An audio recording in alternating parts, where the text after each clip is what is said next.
Hi guys! 11:09 PM na. Iwaw Feng Shui na. Brethren, family, and friends, sa pong pinagpalang gabi sa inyong lahat. Ang inyong pong lingkod, Brother Norman Cruz, ang inyong pong Feng Shui, Pachi, Chimen, Yijing, and Date Selection Consultant. Kumusta po kayo? How was this week? How was it? Is it good? Is it not good? Or if not, bawi tayo next week. But of course, I'm doing this because right now is considered as September 6th, and it's the peak. BFF, it's the peak of the ghost month. So tomorrow when you watch this, don't forget ito yung ghost festival. So give it a chance, light an incense, pray tomorrow, and of course it's a journey to you. Check mo yung sa 2 linggo na kalipas, are you a better person? Dahil may another 2 weeks po bago mag-end ang ghost month on September 21. So, check mo po. So, ito yung ingatan natin. The Ghost Festival and the end of the ghost month. So, okay, we're doing the sharing because you would like to know the expectation tomorrow, what to do and what not to do. Of course, make sure that you light an incense. 3 red incense sticks, 9 incense sticks, up to you po. Okay, let's check. Saturday, September 6 is considered as the Earth Tiger enters the Destruction Officer Day. And BFF, well, looking at this one, so tingnan po natin, based from our Grandmaster Tan Kong of Singapore, what is advisable for tomorrow. So, BFF, September 6, it says here, well, house cleaning is okay. Keeping a pet, visit a beautician, fermentation, avoid. Utility services, gardening, investment, buying assets, purchases, not good for tomorrow. It's according to Grandmaster Tan Kong of Singapore.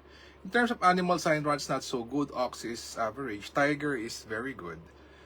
Rabbit is average. Dragon and snake, not so good. Horse, very good. Goat is average. Monkey, not so good.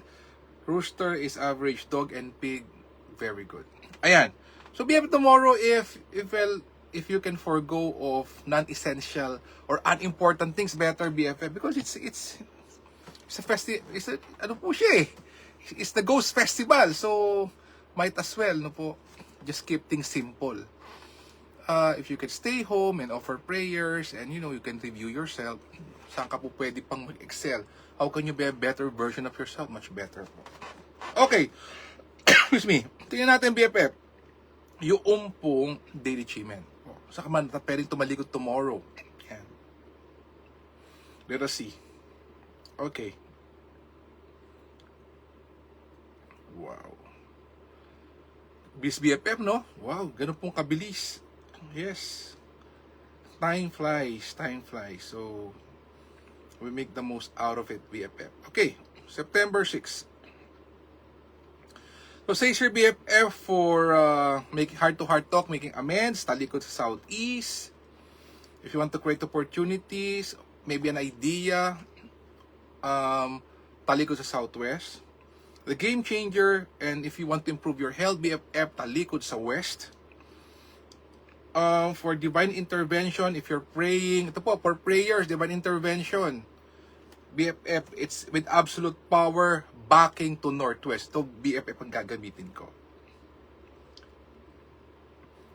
Then, if your tell being beautiful and handsome, of course, BFF tomorrow, Ghost Festival. More on incensing and prayers po tayo. And of course, the journey into you, BFF, no? Yung internal, alam mo po. Ikaw, no? Are you a better version of yourself after 2 weeks o sa pagsimula ng Ghost Month? Check it po.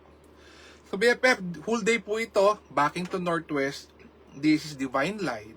It's divine intervention, and this is where you can back to for your prayer. So, nakaupo ka, magsindi ka ng insenso, gumamit ng compass, nakatalikod sa northwest. You can do the 4 things that go up the past, bad things, bad attitude, and even yourself. You're the not so good version of yourself. Let it shoo away.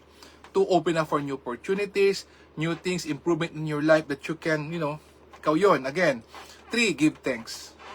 Someone upstairs and for all the one who loves and truly care for you. 4, you pray, wish, manifest, visualize what you want, ask for what you want, or if you can just listen.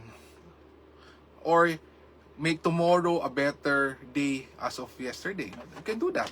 You can just listen. Basta nakatalikod ka. Count from 60, 41, BFF pa before you do the 4 things. Then, Sunday na naman.